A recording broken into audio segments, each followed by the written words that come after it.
Assalamualaikum warahmatullahi wabarakatuh. Bismillahirrahmanirrahim. Alhamdulillahilladzi faddala syahr Ramadan an baqiyati syuhur tasyarrufan wa takarruman li ummati sayyidina Muhammad bi sayyidina Muhammad. Wassalatu wassalamu ala nabiyir rahmah sayyidina wa qurrati a'yunina nabiyina Muhammad.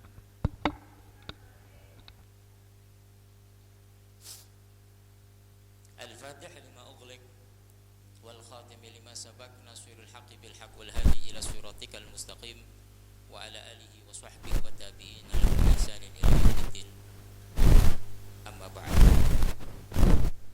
Alhamdulillah atas apa yang diberikan oleh Allah Subhanahu wa taala, di sore hari ini kita dipertemukan oleh Allah di aula Pondok Pesantren Nurul Haya ini. Semoga pertemuan ini diberkahi oleh Allah Subhanahu wa taala, sebab Allah mengampuni dosa-dosa kita dan sebab Allah membebaskan kita dari api neraka. Pada sore hari ini mengingatkan kita dengan kejadian yang agung, kejadian yang besar, yaitu Ashabul Badr dan juga Fathu Makkah. Ashabul Badr, perang Badar, itu terjadi di bulan Ramadan, dan itu adalah awal kemenangan yang diberikan oleh Allah kepada umat Islam. Kemudian juga ada kejadian penting juga, yaitu nuzulul Quran. Kalau kita sedikit berbicara tentang bagaimana Rasulullah SAW berjuang bersama para sahabat Nabi untuk mengislamkan orang kafir Quraisy, yang dipenuhi dengan rintangan-rintangan, yang dipenuhi dengan cobaan-cobaan, tapi itu semuanya dilewati oleh Nabi Muhammad SAW dengan cinta, dilewati dengan kebahagiaan oleh Nabi Muhammad SAW. Memang bahasanya ada sukacita, ada ketidakenakan, tapi karena perjuangan di mana-mana itu ya tidak enak, tapi dilewati itu dengan enak oleh Nabi Muhammad SAW.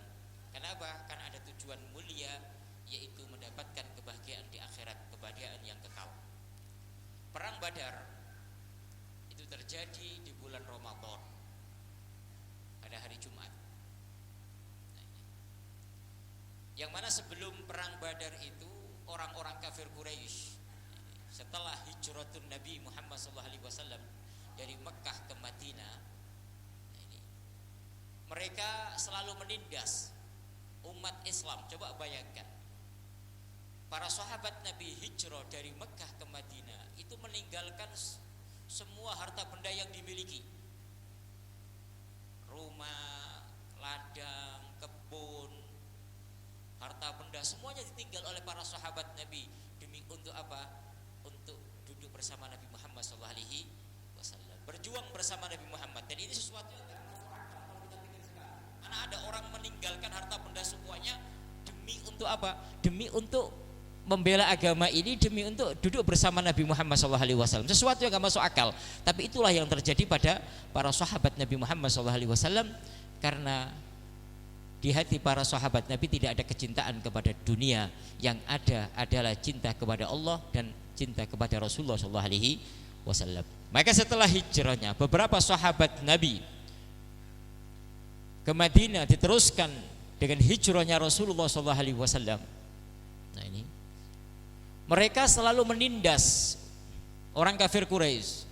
Harta bendanya diambil, rumahnya dikuasai, ladangnya dikuasai, keluarganya disakiti. Nah, coba ini, Masya Allah, para sahabat Nabi, tapi tetap sabar, tetap dalam iman dan Islam. Nah ini, mendengar kabar seperti itu, maka Ashabul Muhajirin dan Ashabul Ansor, beberapa orang, nah ini ingin memberikan peringatan kepada siapa? Kepada orang kafir Quraisy yang sedang berdagang. Itu kan berdagang Nah, kemudian di tengah jalan ini dijegal yang situ saat itu dipimpin oleh Abu Sofyan, dijegal oleh beberapa umat Islam. Ya, ini, harta bendanya ada sebagian diambil. Nah, sebab inilah menyulut kemarahan orang kafir Quraisy yang menyebabkan terjadinya perang Badar. Akhirnya apa? Orang kafir Quraisy tidak terima, padahal mereka yang memulai. Ya, tidak terima, akhirnya mengutus pasukan. Nah, karena waktunya singkat, saya singkat saja. Mengutus pasukan yang jumlahnya dalam riwayat 1000, dalam riwayat lain lebih daripada 1000 pasukan, yang mana saat itu umat Islam hanya 313. Berarti apa? 1 lawan 3. Tapi coba dipikir, berapa ontah yang dibawa oleh orang kafir Quraisy, persenjataan lengkap. Ayo coba, senjata lengkap, berapa kuda yang dibawa. Akan tetapi para sahabat Rasulullah SAW tidak memiliki senjata lengkap, karena mereka hijrah ke Madinah bukan untuk perang. Nah, ini jadi para sahabat Nabi hijrah ke Madinah bukan untuk berperang, sehingga dalam waktu yang singkat ini mereka tidak mungkin mempersiapkan alat perang, keterbatasan ekonomi. Bagaimana tidak, beberapa sahabat Nabi 1 hari makan sekali, ada yang 1 hari tidak makan. Ekonomi sangat sulit, kondisi yang sangat sulit saat itu. Maka di saat orang kafir Quraisy ingin memerangi umat Islam, mengirim 1000 pasukan, maka Rasulullah SAW mengumpulkan para sahabat Nabi saat itu yang hadir di medan pertempuran kurang lebih 313 pasukan. Tapi ingat, yang dibawa oleh pasukan umat Islam ini bukan alat perang, yang punya pacul di bawah paculnya, yang punya pisau di bawah pisaunya, yang punya cangkul di bawah, karena nggak punya alat perang, keterbatasan. Maka Rasulullah SAW memimpin sidang dengan beberapa sahabat Rasulullah SAW. Apakah ada pendapat? Terus dikasih pendapat Rasulullah SAW.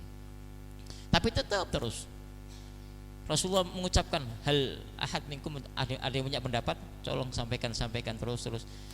Akhirnya ada salah satu orang Ansor itu, ya Rasulullah, mungkin yang kau inginkan adalah kami dari sahabat Ansor, ya Rasulullah. Sejak tadi kau meminta pendapat dan semua sahabat telah memberikan pendapat kepadamu, ya Rasulullah, tapi tetap kau meminta terus, ya Rasulullah. Mungkin yang dimaksud adalah sahabat Ansor. Ya Rasulullah, sungguh jika engkau memerintahkan kami untuk masuk ke dalam lautan, kami pun ikut ke lautan, masuk ke dalam lautan, ya Rasulullah. Jangan takut, ya Rasulullah, kami bersamamu, ya Rasulullah. Apa jawaban Nabi? Ini yang saya tunggu, dukungan kuat dari kaum Ansor. Suruh masuk ke dalam lautan, nggak takut mati. Nah, akhirnya apa? Setelah itu Rasulullah mengatur strategi perang, semuanya diatur oleh Rasulullah. Ini bagian lengkap semuanya. Kemudian apa? Bubar. Apakah Rasulullah tidur? Tidak. Di malam itu Rasulullah menangis, bermunajat kepada Allah, memohon kepada Allah, berdoa kepada Allah, meneteskan air mata sampai jenggotnya ini basah dengan air mata. Sahabat Abu Bakar ini kok melihat kasihan Rasulullah sampai menangis seperti itu, sehingga Sayyidina Abu Bakar dari belakang merangkul Rasulullah.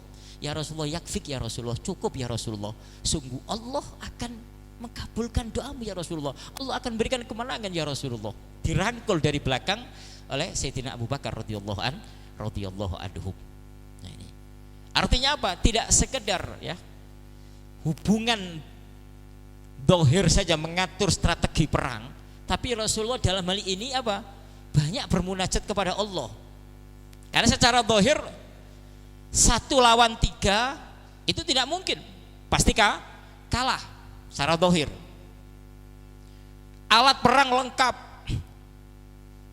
senjata lengkap, dengan pasukan 313 nggak lengkap, bukan ahli perang, petani, tidak tahu strategi perang.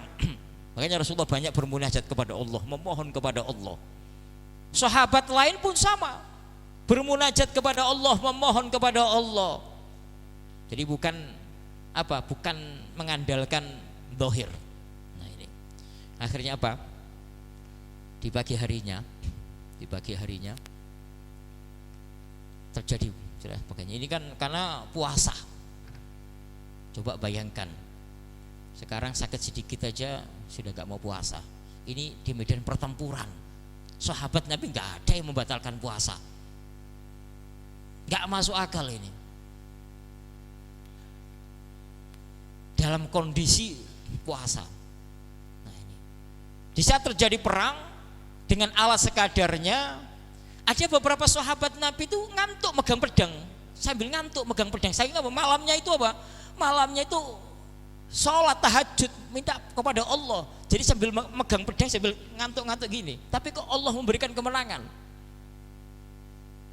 Tapi sebelum itu Rasulullah memberikan arahan, tidak boleh membunuh orang yang anak perempuan, wanita, yang tua, nggak boleh disakiti. Pohon-pohon nggak boleh ditebang-tebangi, kata Nabi Muhammad SAW. Aturan perang dalam Islam. Kalau orang kafir Quraisy tidak ada aturan. Di peradaban itu ada di Islam. Kalau ada orang kok bangga dengan peradaban Barat, dia tidak pernah membaca peradaban Islam. Kalau ada orang Barat, kalau ada kita orang Islam kok bangga dengan peradaban orang kafir, berarti dia tidak pernah membaca peradaban Islam. Peradaban yang sangat mulia, yang sangat indah dalam Islam itu. Aturan perang diatur. Dalam kafir nggak ada, mereka silent sendiri, bunuh mau tua, mau muda, mau perempuan, mau apapun dihabisin sama mereka. Tapi dalam Islam nggak ada aturan. Diingatkan benar oleh Rasulullah SAW. Orang yang santun, para sahabat Nabi penuh dengan kesantunan melawan orang-orang yang beringas. Orang kafir jahili, yang beringas, yang keras. Akan tetapi kesantunan yang didasari dengan hati yang sambung kepada Allah, sehingga Allah turun tangan langsung. Maka ditegaskan oleh Allah, walaqad nasarakumullahu bi badrin wa antum adillah ittaqulu lil mu'minina aliyakfiyakum ayyumiddakum rabbukum bi thalathati alafin minal malaikati munzalin bala in tasbiru wa tattaqu wa ya'tukum min fawrihim hadza yumdidkum rabbukum bi khamsati alafin minal malaikati musawwimin. Kata Allah, walaqad nasarakumullah bi badrin. Allah telah memberikan pertolongan kepada kamu. Walaqad nasarakumul badrin wa antum adillah, yang mana saat itu kamu lemah, kamu hina, kamu rendah, tidak punya kekuatan apapun melawan 1000 pasukan. Ittaqulu lil mu'minina aliyakfiyakum ayyumiddakum rabbukum bi thalathati alafin minal malaikati munzalin. Apakah tidak cukup Allah mengirim 3000 pasukan turun dari langit para malaikat? Bala, ya kan? Cukup ya. Tasbiru wa tattaqu wa ya'tukum bi fawrihim min hadza yumdidkum rabbukum bi khamsati alafin. Kalau sabar, kalau bertakwa kepada Allah, Allah akan tambah yang 3000 menjadi 5.000. Sehingga orang Ashabul Badar ini ya, di saat terjadi perang Badar itu melihat di langit ini gelap. Langit gelap, kemudian terpecah menjadi 2. Maka turun pasukan-pasukan dari langit yang dipimpin seseorang yang memakai rida, memakai surban, yaitu malaikat Jibril. Jadi pasukan yang jumlahnya 3000 ditambah menjadi 5000 ini turun dari langit, pasukan berbaju putih dipimpin oleh seorang malaikat, yaitu namanya malaikat Jibril. Mereka yang membantu Nabi Muhammad SAW dan para sahabat Nabi, sehingga apa? Para sahabat Nabi yang ngantuk megang pedang sambil ngantuk ini bisa mengalahkan mereka. Karena yang mengalahkan mereka siapa? Pasukan yang dikirim oleh Allah Subhanahu wa ta'ala. Akhirnya apa? Kemenangan diberikan oleh Allah kepada Ashabul Badar. Kenapa? Karena satu, Mereka berpegang teguh kepada Allah Subhanahu wa ta'ala. Apa yang bisa kita ambil untuk santri? Yang pertama, dan semuanya untuk guru, membangun pondok pesantren itu tidak sekedar kita bangun secara fasilitas, akan tapi hubungan kita kepada Allah itu yang paling penting. Maka seorang kiai, seorang ustadz, semuanya guru, harus bermunajat kepada Allah, mendoakan santrinya agar santri menjadi santri yang manfaat, santri yang soleh, yang solihah. Santri juga sama, tidak sekedar Anda mondok di sini menuntut fasilitas A, fasilitas B, hidup dalam yang nyaman, enak, tapi kalau hubungan Anda dengan Allah nggak ada, ya nggak mungkin Anda menjadi orang sukses. Maka hubungan dengan Allah ini harus dibangun, karena mereka lah, Allah lah yang menjadikan manusia, ya, yang menjadikan manusia mulia, yang menjadikan manusia hina itu adalah Allah Subhanahu wa ta'ala. Nah, kemudian yang kedua, penataan strategi. Karena Rasulullah SAW sebelum perang itu ya menata, dirapiin, ini di depan, ini di belakang. Nah, maka sama kita di dunia ini juga harus mengatur strategi. Anda kalau ingin membangun lembaga pendidikan ya harus rapi, manajemennya rapi, tidak asal-asalan, ya. Santri tidak banyak bolos, masuknya terlambat terus, enggak, tapi disiplin, ditertibkan oleh Rasulullah SAW. Para pasukan-pasukan ini dari baris ke baris dirapiin oleh Nabi Muhammad SAW. Nah ini umat Islam kalau ingin menang ya harus seperti ini. Jadi pertama, iktimat Allah, berpegang teguh kepada Allah. Kedua, disiplin rapi. Nah ini. Kemudian yang ketiga, ada seorang pemimpin yang memang bisa menjadi contoh. Agak ustadz harus bisa menjadi contoh, guru harus bisa menjadi contoh, kepala sekolah harus bisa menjadi contoh, kiai harus bisa menjadi contoh yang baik, uswah. Sebagaimana Rasulullah, para sahabat Nabi memberikan contoh kepada yang lainnya. Tidak mungkin kita nyuruh santri, ayo santri sholat jamaah, ustadznya gak mau sholat jamaah, mana mungkin. Ayo sholat tahajud, ustadznya tidur ngorok bangun subuh, mana mungkin, gak mungkin. Jadi kalau santri bangun sholat tahajud, maka ustadznya juga sama memohon kepada Allah. Guru juga sama seperti itu. Nah ini penting ini. Jadi kita tidak bisa berbicara secara zahir saja. Kemudian terakhir, nah ini kemampuan dan keilmuan ini harus ada. Jadi kalau ngajar nggak punya ilmu, ngawur. Meskipun para sahabat Nabi itu saat itu ala kadarnya, tapi dirapiin oleh Rasulullah yang punya ahli strategi perang seperti Sayyidina Umar, seperti Sayyidina Ali, seperti Hamzah pemimpin, karena dia ahli perang, diletakkan pada posisinya. Kalau orang yang tidak mampu diletakkan pada posisi strategis, nggak mungkin, akan rusak tatanan itu. Nah di sini harus rapi semuanya, manajemen harus rapi semuanya. Sesuatu harus diletakkan pada tempatnya. Siapa yang memegang ini, siapa yang memegang ini, itu orang-orang yang ahlinya semuanya, spesialisnya. Nah di sini. Jadi perang Badar ini adalah sesuatu peristiwa penting yang harus diambil ibrahnya, pelajaran bagi kita sebagai umat Islam. Jadi memegang teguh agama Allah.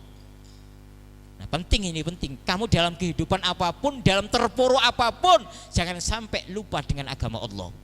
Ini kadang-kadang itu ada beberapa, ya. Saya kalau berjumpa, ketemu sowan atau ketemu berziarah ke beberapa kiai sepuh itu, kalau umpamanya kemudian duduk ada santrinya sowan, ditanya, apa yang ditanya? Gimana sholat kamu? Aduh kiai, saya repot, pekerjaan saya repot, subuhnya hilang, duhurnya hilang, ini nggak ada, kan ada berkahnya. Kamu mondok bertahun-tahun, tapi kalau sholat subuhnya hilang, apa artinya kamu mondok? Mana berkahnya ilmu? Kalau santri teledor masalah sholat, maka yang lainnya akan teledor. Ingat ini. Maka agama Allah dipegang. Kamu dalam kondisi apapun, dalam kondisi terpuruk apapun, agama Allah harus dipegang.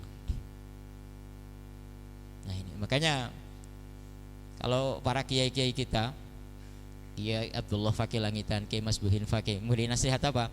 Santri itu tirakatnya sekarang itu banyak sholat jamaah. Sudah sholat jamaah itu tirakat santri sekarang. Gak usah puasa ini sudah cukup sholat jamaah. Ya, bangun malam ya sholat 2 rakaat, kalau bisa 4 rakaat 6 rakaat terserah. Yang penting bangun malam sebelum subuh 10 menit 15 menit, yang penting sholat tahajud. Nah ini Allah akan memberikan keberkahan. Nah ini itu yang harus kita perhatikan. Jadi kemudian yang kedua apa? Yang kedua nuzulul Quran. Nuzulul Quran. Kita ini boleh bangga hafal Al-Quran. Bagus, Anda bangga hafal Quran, bagus. Akan tapi kalau Al-Quran tidak memberikan pengaruh kepada diri Anda, apa artinya hafalan Quran itu? Ada orang hafal Quran 30 juz, tapi apa? Ya tapi sholatnya berantakan, sholat jamaahnya berantakan. Apa artinya? Ilmu itu diamalkan. Yang seharusnya Al-Quran masuk di dalam jasadnya, di dalam hatinya, ada cahaya yang merubah dia asalnya jelek menjadi baik. Asalnya seperti itu. Ini ke orang hafal Quran kok makin hari makin jelek. Anda hafal 1 juz, 2 juz, 3 juz, 4 juz sampai 10 juz, 2 sampai 15 juz, seharusnya lebih dekat kepada Allah karena Al-Quran ada di dalam dada Anda, Al-Quran ada di hati Anda, akan memberikan pengaruh baik. Seharusnya seperti itu. Oleh karena itu ya, saya tidak bangga santri yang hafal Quran tapi akhlaknya jelek, saya nggak bangga itu. Tapi saya bangga kalau ada santri hafal Quran tapi akhlaknya baik, masya Allah, hubungan dengan Allah baik. Berarti apa? Berarti ada pengaruh. Al-Quran mengaruhi dia untuk menjadi orang baik. Kemudian sesuatu kalau berkaitan dengan Al-Quran akan menjadi indah, akan menjadi mulia. Coba kalau kertas ada tulisan Al-Quran, dimuliakan nggak? Dimuliakan. Asalnya kertas diinjak-injak, tapi karena ada tulisan Al-Quran maka dimuliakan. Orang yang asalnya nggak hafal Al-Quran kemudian hafal Al-Quran dimuliakan. Karena apa? Karena dia membawa Al-Quran di jasadnya. Ini dinding yang ada tulisan khot Al-Quran dimuliakan nggak? Dimuliakan. Nah ini semuanya. Jadi kalau yang berkaitan dengan Al-Quran akan dimuliakan. Oleh karena itu sambungkan diri Anda dan diri kita semuanya dengan Al-Quran. Makna sambung dengan Al-Quran ini apa itu? Yaitu tidak sekedar kita hafal Al-Quran, tapi kita amalkan dalam kehidupan kita sehari-hari. Ini waktunya sudah maghrib, 1 menit lagi maghrib. Kita tutup pada pengajian pada sore hari ini. Semoga Allah Subhanahu Wa Taala memberkahi kita semuanya dan kita dimudahkan oleh Allah Subhanahu Wa Taala. Asyhadu an la ilaha illallah, astaghfirullah, nas'alukal jannata wa na'udzubika minan nar. Asyhadu an la ilaha illallah, astaghfirullah, nas'alukal jannata wa na'udzubika minan nar. Asyhadu an la ilaha illallah, astaghfirullah, nas'alukal jannata wa na'udzubika minan nar. Allahumma innaka afuwun tuhibbul afwa fa'fu anna. Allahumma innaka afuwun tuhibbul afwa fa'fu anna. Allahumma innaka afuwun karimun tuhibbul afwa fa'fu anna ya karim. Assalamualaikum warahmatullahi wabarakatuh.